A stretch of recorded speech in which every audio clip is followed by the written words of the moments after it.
সন্ধি পুজোয় গর্জে ওঠে বন্দুক, অষ্টমীতে 108 প্রদীপ।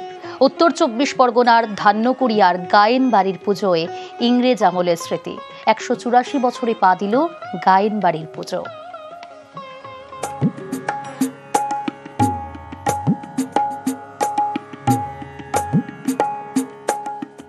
ধান্যকুড়িয়ার গায়েন বাড়ি, জমিদার বাড়ির অন্দরে ইংরেজ আমলের স্মৃতি।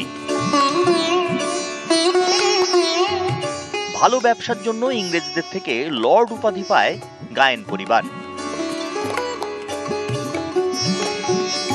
180 বছরের উপরে এই পুজো চলছে। এই পুজো প্রথম প্রতিষ্ঠা করেন আমাদের পূর্বপুরুষ ঈশ্বর গোবিন্দচন্দ্র গায়েন। তবে এই পুজোর শ্রীবৃদ্ধি হয় আমার ও ঠাকুরদা জুট লর্ড মহেন্দ্রনাথ গায়েনের আমলে। সেই সময় থেকে ইংরেজদের সঙ্গে আমাদের ব্যবসায়িক ওঠা বসা ছিল।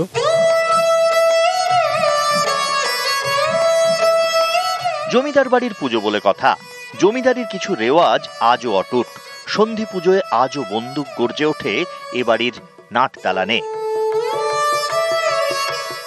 গায়েন বাড়ির পুজোর একটা রীতি হচ্ছে, আমাদের এখানে যে অষ্টমী এবং সন্ধির সময় যে পুজো হয়, সেই সন্ধি পুজোর সময় আমাদের 108টা প্রদীপ জ্বালানো হয়।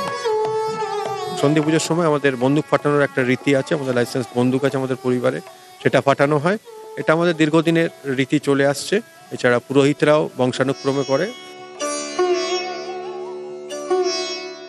দশমীতে সিঁদুর খেলা, মাতৃবন্দনায় মাতৃপ্রণাম। ধান্যকুড়িয়া থেকে অনুপম সাহা, নিউজ 18 বাংলা।